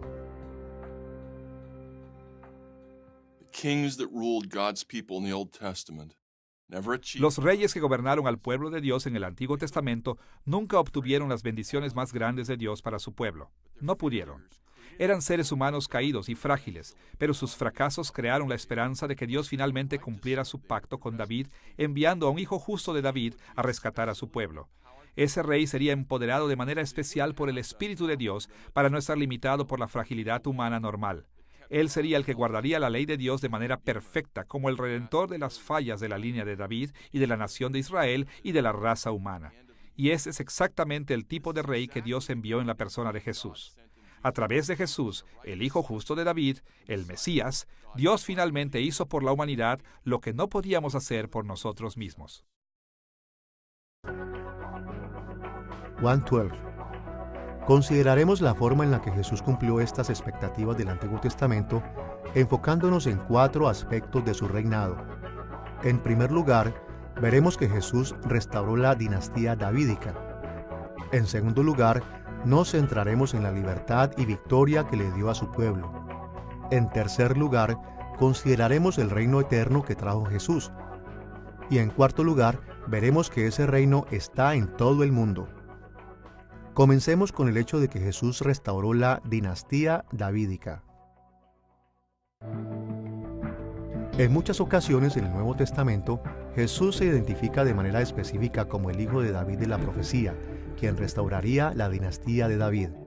Escritores inspirados hicieron esta conexión en pasajes como Mateo capítulo 1 versículo 1, Lucas capítulo 3 versículo 31 y Romanos capítulo 1 versículo 3. El apóstol Pablo lo proclamó en Hechos capítulo 13 versículos 22 y 23. Y Jesús afirmó ser el hijo mesiánico de David en Mateo capítulo 21 versículos 15 y 16 y Apocalipsis capítulo 3 versículo 7 y el capítulo 22 versículo 16. Esta evidencia demuestra que Jesús era realmente el hijo de David que fue profetizado, el futuro rey mesiánico que cumpliría los propósitos del reino de Dios para toda la creación. Como heredero del trono de David, Jesús comenzó a cumplir con los propósitos del reino de Dios, primero restaurando un remanente fiel dentro de la nación de Israel, es decir, sus fieles apóstoles y discípulos. Más tarde, como Jesús mandó en Mateo capítulo 28 versículos 19 y 20, estos seguidores ampliaron sus seguidores al evangelizar y discipular tanto a judíos como gentiles en todas las naciones a las que pudieron llegar. Y sus discípulos continuaron avanzando en el mundo haciendo aún más discípulos. Este proceso ha continuado desde entonces, con el resultado de que el reino terrenal de Dios ahora incluyó un gran porcentaje de la población del mundo y está presente de cierta manera en casi todas las tribus y los países del planeta.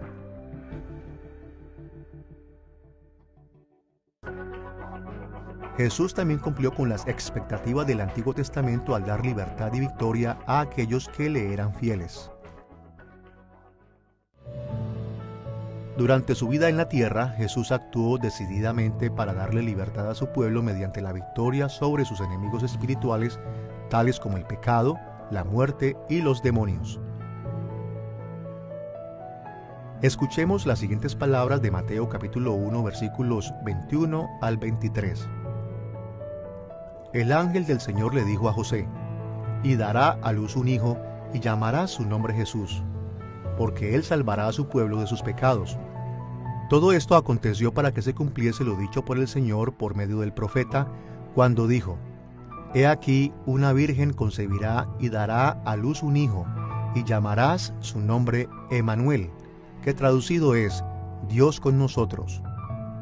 En este pasaje, Mateo comparó el nacimiento de Jesús con el niño Emmanuel, mencionado en Isaías capítulo 7, versículo 14. En el contexto de la profecía de Isaías, el niño Emmanuel era una señal de que Dios era el rey guerrero que estaba con su pueblo en la batalla. Él lucharía por ellos y derrotaría a sus enemigos, trayéndoles libertad de la opresión a través de la victoria en la guerra. Y esto es lo que hizo tan especial a Jesús. Él era el rey profetizado que Dios usaría para combatir y derrotar al enemigo más grande de todos, el pecado. Vemos este mismo tema en Juan capítulo 8 versículo 36, en donde Jesús dijo que solo Él podría liberar verdaderamente del pecado. Jesús también le dio victoria a su pueblo sobre la muerte. Pablo habló de esto en Romanos capítulo 6 versículos 4 al 9 y 1 Corintios capítulo 15 versículos 54 al 57, en donde se nos asegura que la resurrección de Jesús derrotó tanto al pecado como a la muerte por nosotros. Ahora, en cierto sentido, el pecado y la muerte siguen siendo un problema para nosotros, puesto que todavía pecamos y nuestros cuerpos mueren. Pero ya tenemos victoria sobre estos enemigos, puesto que ya no tienen el poder de controlarnos y condenarnos. Y algo similar ocurre en el caso de los demonios. Como nuestro gran rey, Jesús los ha derrotado y nos ha dado la victoria. Todavía nos molestan y nos tientan, e incluso nos pueden hacer daño físicamente, pero no tienen poder para mantenernos en la esclavitud o para dañar nuestras almas. Escuchemos cómo Pablo describió la victoria de Jesús sobre los demonios en Colosenses capítulo 2, versículo 15. Y despojando a los principados y a las potestades, los exhibió públicamente, triunfando sobre ellos en la cruz. Cuando Jesús regrese, derrotará por completo a todos los enemigos que se oponen a Él y a su pueblo. Pero incluso ahora, ya ha realizado un juicio preliminar contra aquellos que nos podrían hacer más daño a fin de asegurarnos libertad de su dominio. La tercera expectativa del Antiguo Testamento para los reyes que Jesús cumplió fue la de establecer un reino eterno. El Antiguo Testamento predijo que el Rey prometido daría paso a un reino que existiría para siempre. Sería el cielo en la tierra y duraría para siempre bajo su rey davídico. Y el Nuevo Testamento afirma que el reinado de Jesús durará para siempre en pasajes como Mateo capítulo 19 versículos 28 y 29 y el capítulo 25 versículo 34, Lucas capítulo 1 versículo 33 y Hebreos capítulo 1 versículos 8 al 13. Pero, ¿dónde está este reino ahora? ¿Cumplirá Jesús realmente esta expectativa? ¿O todavía estamos en espera de que lo haga?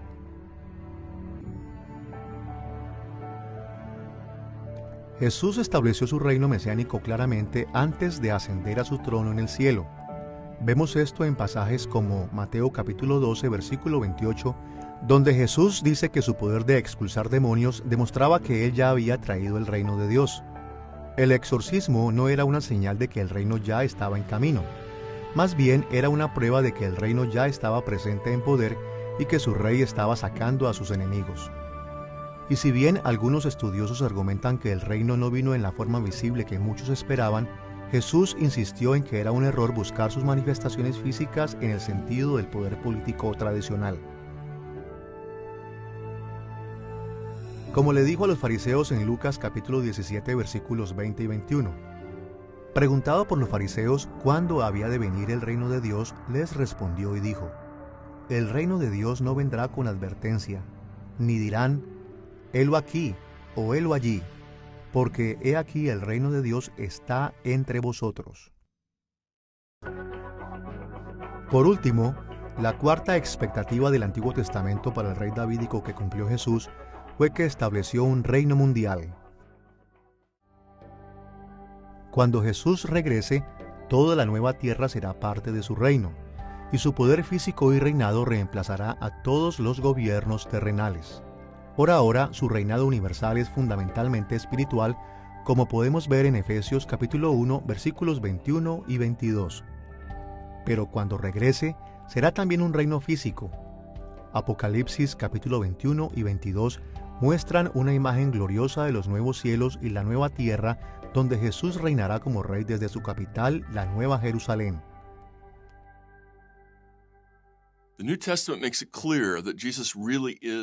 El Nuevo Testamento deja en claro que Jesús es realmente el tan esperado Rey mesiánico, el Hijo de David, que vino a traer el reino de Dios a la tierra. Él no cumplió todas las profecías del Antiguo Testamento, ni sus expectativas durante su ministerio terrenal, pero cumplió tantas que demostró que Él es el verdadero Rey y nos ha asegurado que va a venir de nuevo para terminar lo que empezó.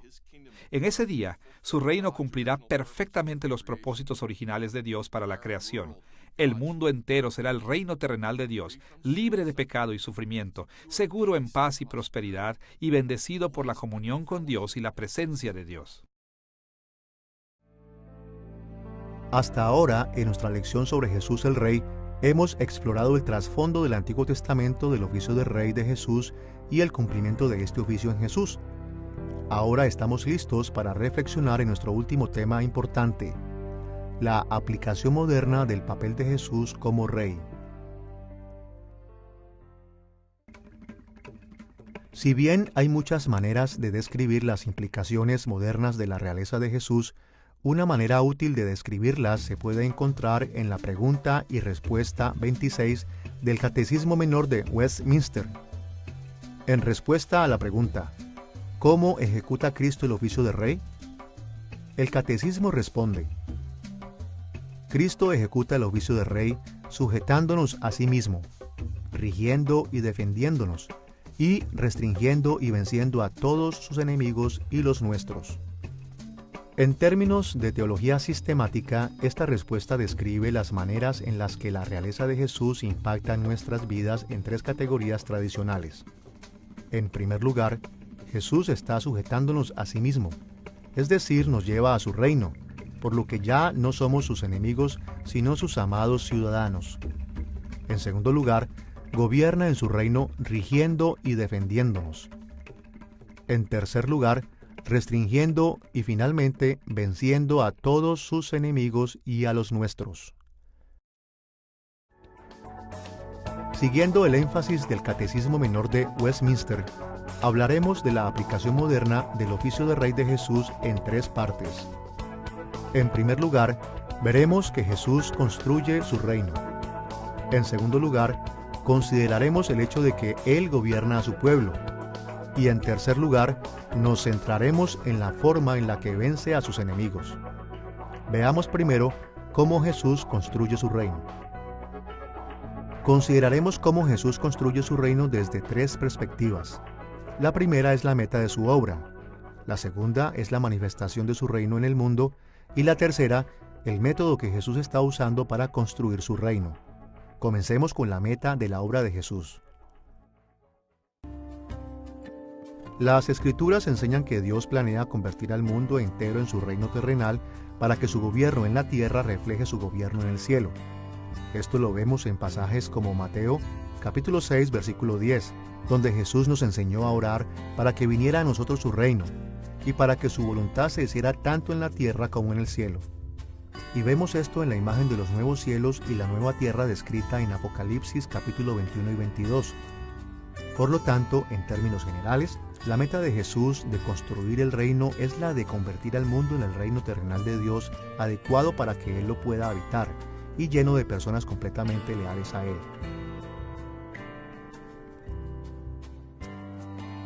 Pero si la meta es que Dios tenga un reino terrenal, ¿qué papel juega Jesús?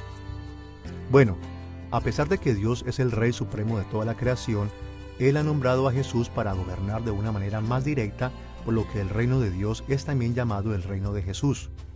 En este sentido, Dios es como un emperador del antiguo cercano oriente y Jesús es su rey vasallo. Y como Jesús quiere complacer a su emperador, se ha dedicado a lograr la meta de Dios. Escuchemos cómo Pablo describe el sometimiento de Jesús a Dios Padre en 1 Corintios capítulo 15, versículos 24 y 28. Luego el fin, cuando Cristo entregue el reino al Dios y Padre, cuando haya suprimido todo dominio, toda autoridad y potencia, luego que todas las cosas le estén sujetas, entonces también el Hijo mismo se sujetará al que le sujetó a él todas las cosas, para que Dios sea todo en todos. Como supremo rey vasallo de Dios, Jesús tiene autoridad sobre el reino de Dios e incluso sobre la creación. Y está usando esa autoridad para vencer todo lo que se opone a Dios y para someter todo a Dios con el fin de lograr los propósitos de Dios para su creación. Pero, ¿qué significa esta meta para nosotros? ¿Cómo debemos responder los cristianos modernos a la idea de que la meta de Jesús es convertir al mundo entero en el reino de Dios? Bueno, la respuesta es que nosotros debemos hacer del reino de Dios la meta principal de nuestra vida también. Cualquier otra meta que tengamos, como ganarnos la vida, proveer para nuestras familias, mantenernos saludables, recibir educación, todas ellas deben ser abordadas de manera que avancen el reino de Dios. Como Jesús enseñó en Mateo capítulo 6, versículo 33, «Mas buscad primeramente el reino de Dios y su justicia, y todas estas cosas os serán añadidas». El segundo aspecto que mencionaremos de la forma en la que Jesús edifica su reino es la manifestación del reino en el mundo. Muchos teólogos de todas las épocas se han dado cuenta de que cuando el Nuevo Testamento habla sobre la manifestación actual del reino de Jesús, a menudo asocia al reino con la iglesia. La relación entre el reino y la iglesia es descrita en muchos pasajes de las Escrituras, incluyendo pasajes como Efesios capítulo 1, versículo 19 al capítulo 2, versículo 20, y Apocalipsis capítulo 1, versículos 4 al 6. A modo de ejemplo, escuchemos la discusión entre Pedro y Jesús en Mateo capítulo 16, versículos 16 al 19. Respondiendo Simón Pedro dijo: «Tú eres el Cristo, el Hijo del Dios viviente».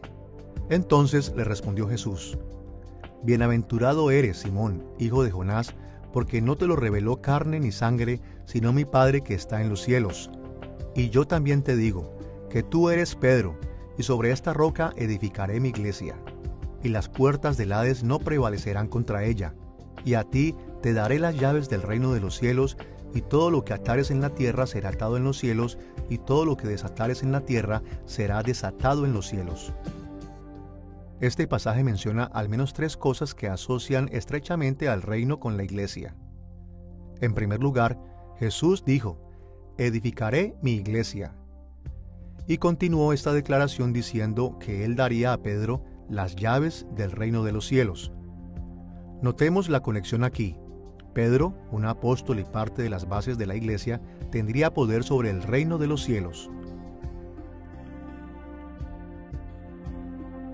Un segundo detalle que enfatiza la relación entre el reino y la iglesia es el hecho de que Pedro se refirió a Jesús con el título de Cristo. La palabra Cristo significa ungido. Esta fue una referencia específica al hecho de que los reyes eran ungidos con aceite para marcar su derecho al trono. Entonces, al llamarle Jesucristo, Pedro estaba identificando a Jesús como el rey davídico que había sido profetizado, y es en ese papel de rey que Jesús construiría a la iglesia. Y un tercer detalle en Mateo capítulo 16, versículos 16 al 19, que indica una estrecha relación entre el reino y la iglesia, es que Jesús tenía la intención de que la iglesia participara en la batalla entre el Hades o infierno y el reino de los cielos. Estos detalles apuntan al hecho de que Jesús y Pedro veían a la iglesia y al reino estrechamente relacionados entre sí. Pero aunque estén estrechamente relacionados, en el Nuevo Testamento, la iglesia y el reino no son exactamente idénticos. La mayoría de los académicos coinciden en que el reino es un concepto mucho más amplio que la iglesia.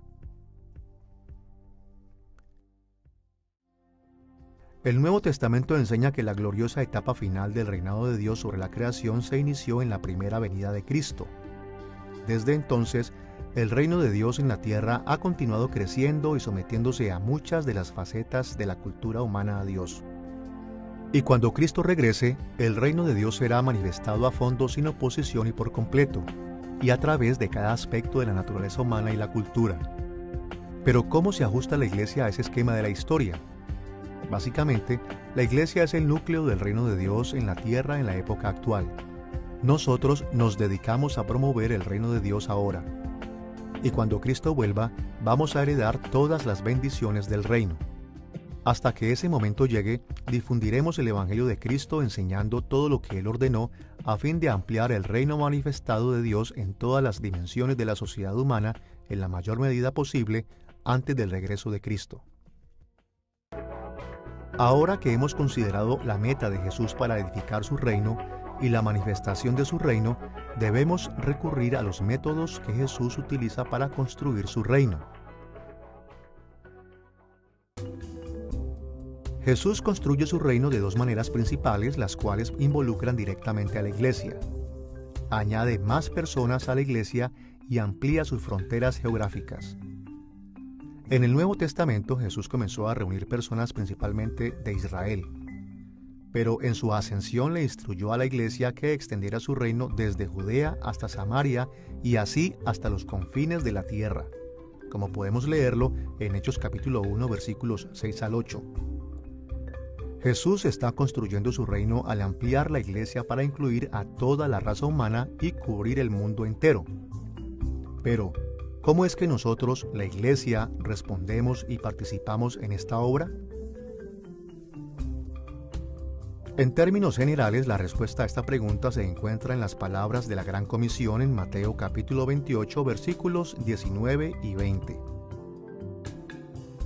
Por tanto, id y haced discípulos a todas las naciones, bautizándolos en el nombre del Padre, y del Hijo, y del Espíritu Santo, enseñándoles que guarden todas las cosas que os he mandado.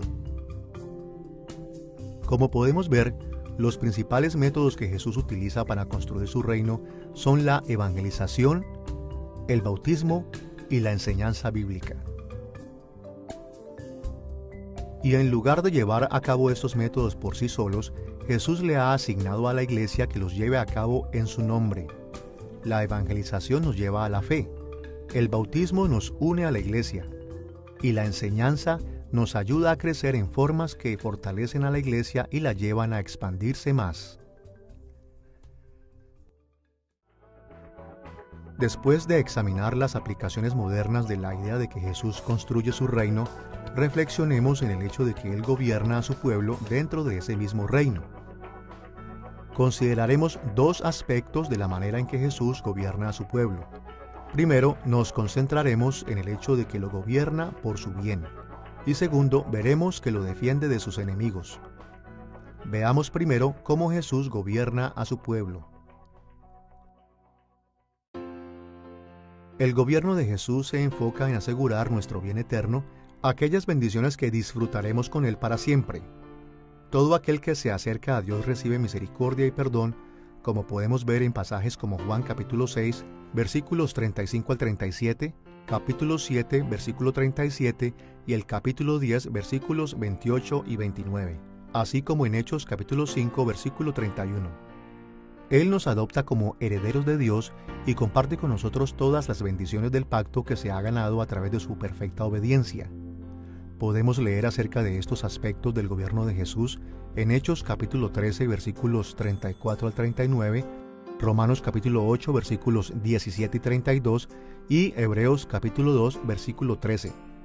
Por otra parte, Él nos otorga todas estas bendiciones como su don de gracia, como leemos en Juan capítulo 1, versículo 16, Efesios capítulo 2, versículo 8 y 9 y muchos otros pasajes. El gobierno amoroso de Cristo nos provee el bien temporal en el mundo actual. Él nos da su presencia a través del Espíritu Santo, como podemos ver en Hechos capítulo 2, versículo 33, Gálatas capítulo 4, versículo 6 y Filipenses capítulo 1, versículo 19. Nos provee dirección de manera clara en la Biblia para que podamos servirle fielmente, como podemos ver en 1 Corintios capítulo 9, versículo 21, Gálatas capítulo 6, versículo 2 y Colosenses capítulo 3, versículo 16. Nombra líderes para la iglesia, delegándoles autoridad y poder para servir a su pueblo, como podemos leer en 1 Corintios capítulo 12, versículo 28 y Efesios capítulo 4, versículos 11 y 12.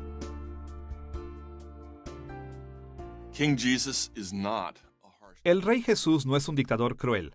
Él es un rey amoroso que se preocupa por nosotros y nos provee. Su gobierno es una bendición que nos beneficia ahora y para siempre.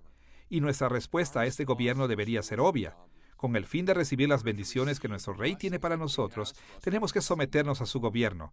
Debemos ser obedientes a su ley y confiar en su misericordia y poder para superar nuestros fracasos y dificultades.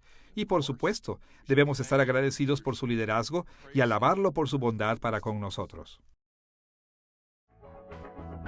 Ahora que hemos hablado acerca de las implicaciones del hecho de que Jesús gobierna a su pueblo, reflexionemos en la idea de que Él también nos defiende.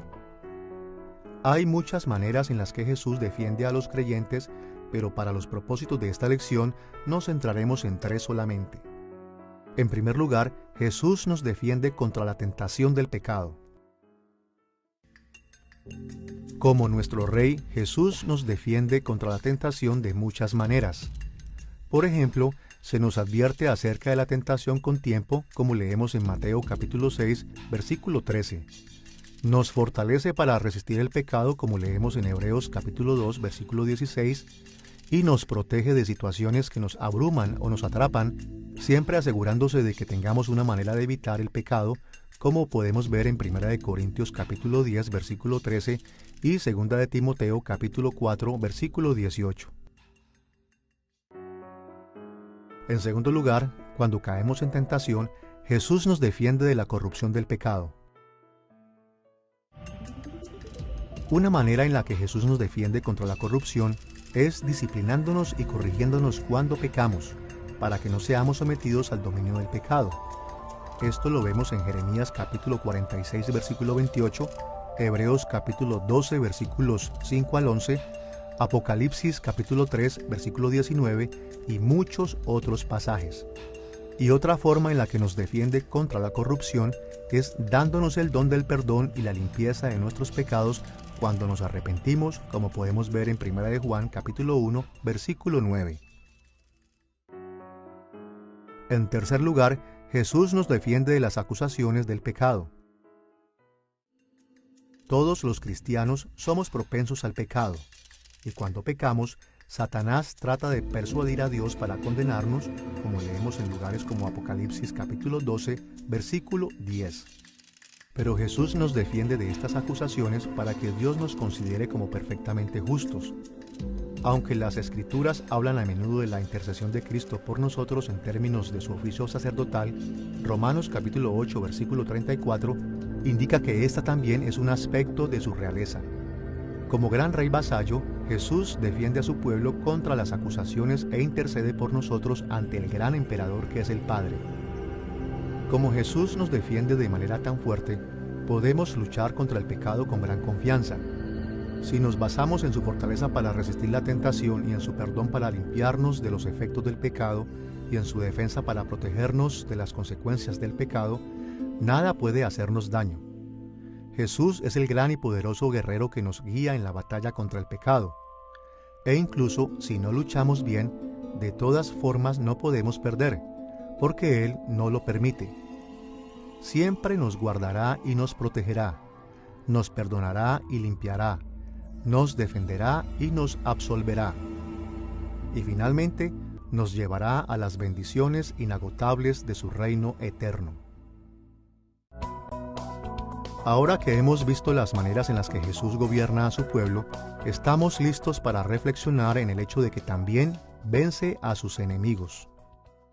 Cuando se viola la ley de Dios, muchas personas salen heridas. Esto lo vemos todos los días al cometerse un delito. Hay víctimas que han sido robadas o estafadas o golpeadas o traicionadas o incluso asesinadas. Y en el lenguaje de las Escrituras, los delincuentes que cometen estos crímenes se han hecho enemigos tanto de sus víctimas como de Dios. Y la respuesta adecuada del gobierno es atrapar y castigar a estos criminales. Su juicio, se supone, debe ser tanto una sanción adecuada por sus crímenes como una manera de proteger a sus víctimas y el resto de la sociedad de nuevos delitos. Las Escrituras hablan de esto en pasajes como Proverbios capítulo 20, versículo 8 y el capítulo 25, versículo 5. Y algo similar ocurre en el caso del juicio que Jesús hace. Castiga tanto a sus enemigos como a los nuestros de acuerdo a su justicia, con el fin de ejercer un castigo por sus crímenes. Pero también los castiga como un acto de bendición y de benevolencia con nosotros, con el fin de protegernos de su pecado y su violencia, para purificar y proteger al mundo que está creando para nosotros. Por ello, el juicio y la destrucción de los pecadores es una parte fundamental de la misión de Jesús de transformar el mundo en el reino terrenal de Dios. Para que el mundo sea agradable a Dios y adecuado para que lo habite, y para que podamos disfrutar de sus bendiciones eternas, la corrupción del pecado debe ser eliminada de éste por completo. Como vimos anteriormente en esta lección, Jesús comenzó a enjuiciar a muchos de sus enemigos como a nuestros enemigos durante su ministerio terrenal.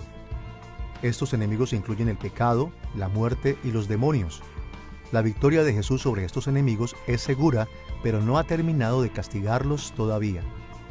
Así es que, en la época actual, Jesús sigue enjuiciándolos y completará su juicio solo cuando regrese. Este hecho se enseña en 2 de Pedro capítulo 2, versículo 4, Judas versículo 6, y Apocalipsis capítulo 20 versículos 10 y 14. Pero Jesús y su iglesia también tienen otros enemigos. Todo pecador que no se ha sometido a Cristo es un ciudadano del reino de Satanás y enemigo de Dios. Las Escrituras lo dejan claro en Mateo capítulo 13 versículos 37 al 43, Lucas capítulo 19 versículo 27 y Efesios capítulo 2 versículos 1 al 3. En la actualidad, Jesús enjuicia parcialmente a algunos de estos enemigos durante su vida terrenal, como cuando Herodes fue herido de muerte en Hechos capítulo 12 versículo 23 porque permitió que la gente lo tratase como un dios. Pero generalmente Jesús se distingue de sus antepasados al enjuiciar a sus enemigos, pues retiene con paciencia su juicio hasta el momento de su regreso. Los apóstoles tenían claro que el gobierno de Jesús como rey incluiría el día del juicio en el futuro en el cual todo el mundo respondería a su gobierno y a su ley. Este juicio de los últimos días se menciona en lugares como Hechos capítulo 17 versículo 31, Romanos capítulo 14 versículos 10 al 12 y Hebreos capítulo 10 versículos 26 al 31. El día del juicio es una parte central de la obra de Cristo como Rey, ya que va a satisfacer su justicia hacia los pecadores, su misericordia hacia los creyentes y su fidelidad al Padre mientras Él purifica su reino. Aunque la doctrina del juicio final puede ser aterradora para aquellos que no han recibido a Cristo como Señor, esta no es mala. Estas advertencias son una oportunidad para los infieles de arrepentirse de sus pecados y recibir el perdón, la misericordia y la gracia de nuestro Rey Jesucristo. Sí, son expresadas en términos enérgicos, pero en el fondo son las ofertas de bendición a aquellos que se arrepienten. De hecho, esta es la razón por la que las presentaciones del Evangelio en la Biblia a menudo contienen una advertencia del juicio futuro. Por ejemplo, podemos ver esto en Mateo capítulo 21, versículos 32 al 44 y Hechos capítulo 17, versículos 30 y 31. La enseñanza de la Biblia sobre el juicio final debe ser muy alentadora para los creyentes. Se nos asegura que nuestro sufrimiento no es en vano. Cada mal será reparado, como leemos en Santiago capítulo 5, versículos 7 y 8, y segunda de Tesalonicenses capítulo 1, versículos 4 al 10. El juicio de Cristo es motivo de adoración porque destruirá la presencia, corrupción e influencia de toda forma de maldad que resultará en un mundo purgado del mal y perfecto que heredaremos y habitaremos para siempre. Como el ángel proclamó en Apocalipsis capítulo 14, versículo 7, «Temed a Dios y dadle gloria, porque la hora de su juicio ha llegado, y adorad a aquel que hizo el cielo y la tierra, el mar y las fuentes de las aguas». En esta lección hemos visto el oficio de Rey de Jesús. Hemos considerado el trasfondo del Antiguo Testamento de su oficio en términos de sus requisitos y funciones y las expectativas para su futuro. También hemos visto el cumplimiento de cada uno de estos aspectos del oficio de Rey en Jesús. Y hemos explorado la aplicación moderna de la realeza de Jesús en cuanto a la forma en que Jesús edifica su reino, gobierna a su pueblo y vence a sus enemigos. En esta serie hemos resumido las riquezas de la doctrina de Cristo. Hemos visto a Jesús como el Redentor de toda la historia. Hemos considerado su vida y ministerio. Y hemos explorado sus oficios como profeta, sacerdote y rey. Sin embargo, nuestro conocimiento de Jesús no debe ser puramente académico, sino que, una vez que comprendamos quién es Él y comprendamos lo que Él ha revelado acerca de sí mismo, lo amaremos y lo seguiremos a lo largo de nuestras vidas, en todo lo que hacemos, en nuestras casas, nuestro trabajo y nuestras iglesias.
La historia de la humanidad a menudo es escrita de acuerdo a los reinados de reyes poderosos. Todos hemos oído de los reyes que gobernaron gran parte de Asia, Europa, África y América Latina. Algunos de ellos conquistaron a tantos enemigos que sus imperios parecían extenderse hasta los confines de la tierra. Y todos ellos tienen al menos una cosa en común. Se han ido, están muertos, no gobiernan más. Sus poderosos ejércitos han desaparecido y su poder se ha desvanecido. Solo ha habido una excepción a esta regla. Hay un rey cuyo poder nunca se ha desvanecido y cuyo reino no tendrá fin. Y por supuesto, su nombre es Jesús. Esta es la quinta lección de nuestra serie Creemos en Jesús y la hemos titulado El Rey. En esta lección veremos cómo Jesús cumple con el oficio del Antiguo Testamento de Rey, gobernando como fiel servidor y como Hijo de Dios. Como hemos visto en lecciones anteriores, en diversas etapas de la historia del Antiguo Testamento, Dios instituyó 3 oficios a través de los cuales administra su reino: los oficios de profeta, sacerdote y rey. Y en la etapa final del reino de Dios, la cual comúnmente llamamos la era del Nuevo Testamento, los 3 oficios encuentran su máximo cumplimiento en Jesús. En esta lección nos centraremos en el oficio de Jesús como rey. Para nuestros propósitos, definiremos a un rey como un ser humano creado por Dios para gobernar en nombre de Dios sobre su reino. Como indica esta definición, Dios siempre ha sido y siempre será el Señor de toda la creación, pero también ha nombrado seres humanos para servir como sus vicerregentes. Estos reyes humanos sirven bajo su mando y avanzan los propósitos y metas de su reino. Con esta definición básica en mente, podremos adquirir muchos puntos de vista del oficio bíblico de rey y de la forma en que Jesús cumple este oficio. Esta lección seguirá el mismo formato de nuestras lecciones acerca de los oficios de profeta y sacerdote de Jesús. En primer lugar, examinaremos el trasfondo del Antiguo Testamento del oficio del rey. En segundo lugar, veremos el cumplimiento del oficio de rey en Jesús. Y en tercer lugar, estudiaremos la aplicación moderna del reinado de Jesús a nuestras vidas. Veamos primero el trasfondo del Antiguo Testamento del oficio de rey como Jesús. En su libro La República, el filósofo griego Platón sostenía la idea de que el mejor gobierno posible es el gobierno de un rey filósofo. En su opinión, los reyes que realmente aman la sabiduría en lugar de la riqueza y el poder dirigen sus naciones hacia un sinnúmero de beneficios. De manera similar, las Escrituras muestran que cuando los reyes de Israel temieron a Dios y siguieron sus preceptos, sus naciones prosperaron bajo la bendición de Dios. Pero lo contrario también es verdad. Cuando se rebelaron contra Dios, la nación entera padeció bajo el juicio de Dios. En este sentido, los reyes de Israel eran fundamentales para el bienestar del reino de Dios en la tierra.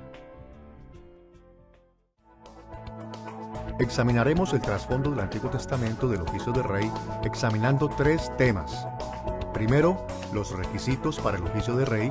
Segundo, la función de los reyes. Y tercero, las expectativas del Antiguo Testamento creadas para el futuro de la monarquía de Israel. Empecemos con los requisitos para el oficio de rey. En el Antiguo Testamento, Dios reveló los requisitos de los reyes en 2 etapas. Primero, en la ley de Moisés, Dios reveló las normas para la realeza incluso antes de que Israel tuviera un rey. Y en segundo lugar, el pacto con David proporcionó un importante requisito adicional una vez que la monarquía estuvo ya presente. Veamos primero a los principios de la realeza enlistados en la ley de Moisés. Cuando Moisés estaba preparando a la nación de Israel para entrar y conquistar la tierra prometida, les explicó que Dios nombraría un rey sobre ellos, y enumeró 4 principios que deberían guiar al rey que Dios designaría. Escuchemos lo que Moisés escribió en Deuteronomio capítulo 17, versículos 14 al 19. Cuando tomes posesión de ella y la habites, pondrás por rey sobre ti al que Jehová tu Dios escogiere. De entre tus hermanos, él no aumentará para sí caballos, ni hará volver al pueblo a Egipto con el fin de aumentar caballos. En conjunto, todas estas restricciones aseguraban que el rey dependiera de Dios para el éxito de su reinado y la seguridad de la nación. El cuarto punto en el que Moisés hizo hincapié en Deuteronomio capítulo 17 fue que el rey estaba obligado a demostrarle a Dios su fidelidad al pacto al recibir, copiar y meditar en la ley del pacto de Dios. Estas acciones estaban diseñadas para cultivar la reverencia personal, la humildad apropiada y el gobierno fiel. Después de haber visto los requisitos de la realeza revelados por Moisés, estamos listos para considerar un requisito adicional que Dios estableció en su pacto con David. Dios estableció su pacto con David en 2 Samuel capítulo 7 versículos 8 al 16 y sus términos son mencionados en pasajes como Salmos 89 y 132. Este pacto establece a los descendientes de David como la dinastía permanente de Israel. Dios demostró gran benevolencia con David e Israel, asegurando que los descendientes de David reinarán y que Israel gozará de la estabilidad de la sucesión dinástica. Escuchemos las promesas del pacto de Dios a David en 2 Samuel capítulo 7 versículos 8 al 16. Yo te tomé del redil, de detrás de las ovejas, para que fueses príncipe sobre mi pueblo, sobre Israel, y te he dado nombre grande. Yo fijaré lugar a mi pueblo Israel, y a ti te daré descanso de todos tus enemigos. Yo levantaré después de ti a uno de tu linaje, el cual procederá de tus entrañas, y afirmaré su reino. Y será afirmada tu casa y tu reino para siempre delante de tu rostro, y tu trono será estable eternamente. De acuerdo con este pacto divino, Dios añadió un nuevo requisito para los reyes de Israel. A partir de entonces, el pueblo de Dios debería ser conducido por un descendiente de David. Solo su casa podría reclamar el gobernar legítima y perpetuamente sobre toda la nación. Ya en el libro de Génesis, Dios bendijo a la tribu de Judá con la realeza de Israel. El cetro no se apartará de Judá, dijo Jacob en Génesis capítulo 49. Como David era de la tribu de Judá, la promesa de Dios a David fue el cumplimiento de esa... Y tomará para sí muchas mujeres, ni plata ni oro amontonará para sí en abundancia.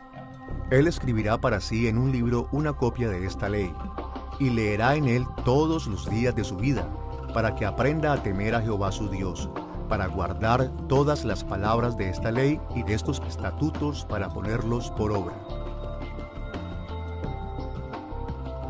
Moisés enumeró 4 principios concernientes a los requisitos para la realeza. En primer lugar, dijo que el rey de Israel tenía que ser elegido por Dios. El pueblo no era capaz de elegir un rey que los guiara de la manera que Dios exigía, y ellos no tenían el derecho de conferirle a ninguna persona la autoridad delegada por Dios.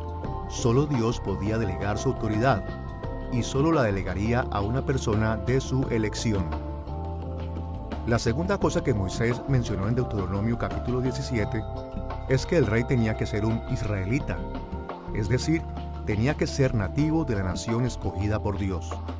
Esto era así para que se cumpliera la promesa del pacto que Dios había hecho con Abraham en Génesis capítulo 17 versículos 1 al 8, en la cual juró que los herederos de Abraham serían reyes sobre su pueblo. El tercer requisito en Deuteronomio capítulo 17 era que el rey tenía que depender de Dios y no de estrategias humanas para asegurar la paz y la prosperidad. Moisés enumeró 4 formas en las que los reyes podrían alejarse de su dependencia de Dios. El rey tenía prohibido aumentar para sí caballos, probablemente debido a la importancia de estos para su ejército. El rey tenía que depender del poder de Dios y no de la fuerza humana a fin de asegurar a la nación. La prohibición de regresar a Egipto se refería a no depender de la protección y provisión de un imperio más grande en lugar de someterse a Dios. La prohibición de tomar para sí muchas mujeres probablemente se aplicaba específicamente a las alianzas políticas forjadas a través de matrimonios arreglados. Estas eran un problema no solo porque hacían a Israel dependiente de otros países y no de Dios, sino también porque las esposas extranjeras eran propensas a servir a dioses extranjeros y de tentar al rey a hacer lo mismo. Y el mandato en contra de la acumulación de plata y oro en abundancia probablemente se refería a los impuestos injustos. No estaba mal que el rey fuera rico, Pero volverse rico por oprimir al pueblo de Dios era un acto criminal. Bendición en Génesis. Dios siempre quiso que algún día Israel tuviera un rey de la tribu de Judá. Debido a la obediencia y devoción a Dios de David, Dios prometió que la realeza de Israel estaría perpetuamente trazada por la línea de David. Ninguna persona jamás podría legítimamente pretender ser rey de Israel a menos que fuera de la casa de David. Esta es la razón por la que era tan importante para los escritores del Evangelio demostrar no solo que Jesús fue llamado por Dios, sino que era descendiente directo de David y podía reclamar legítimamente el trono de David. Ahora que hemos visto los requisitos de la realeza, pasemos a nuestro segundo tema, la función de los reyes en el Antiguo Testamento. En el Antiguo Testamento, los reyes de Israel ejercían un gobierno fiel sobre el pueblo de Dios al ejecutar y administrar la ley de Dios. Como hemos visto en lecciones anteriores, era común que los emperadores poderosos del antiguo cercano oriente conquistaran y controlaran reinos más débiles haciéndolos sus siervos o vasallos. Estos emperadores normalmente administraban sus relaciones con sus vasallos a través de tratados o convenios que requerían que los vasallos sirvieran al emperador sometiéndose a sus leyes. Y lo mismo ocurría en la relación de Israel con Dios. Toda la nación era responsable de obedecer el pacto de Dios y el rey debía garantizar que lo hiciera. Los reyes hacían a sus pueblos responsables ante la ley del pacto de Dios de muchas maneras. Pero para nuestros propósitos en esta lección, nos centraremos en lo que Jesús llamó los asuntos más importantes de la ley. Como Jesús dijo en Mateo capítulo 23, versículo 23, lo más importante de la ley, la justicia, la misericordia y la fe. De acuerdo a Jesús y en contraste con el enfoque de los fariseos en las ceremonias y rituales, las características más importantes de la ley son la justicia, la misericordia y la fe. Consideraremos las formas en las que los reyes del Antiguo Testamento ejecutaban y administraban las leyes de Dios de acuerdo a cada una de estas características tan importantes. En primer lugar, veremos la responsabilidad del rey de hacer cumplir la justicia. En segundo lugar, veremos que el rey debía aplicar misericordia. Y en tercer lugar, nos centraremos en el hecho de que el rey debía promover la fidelidad.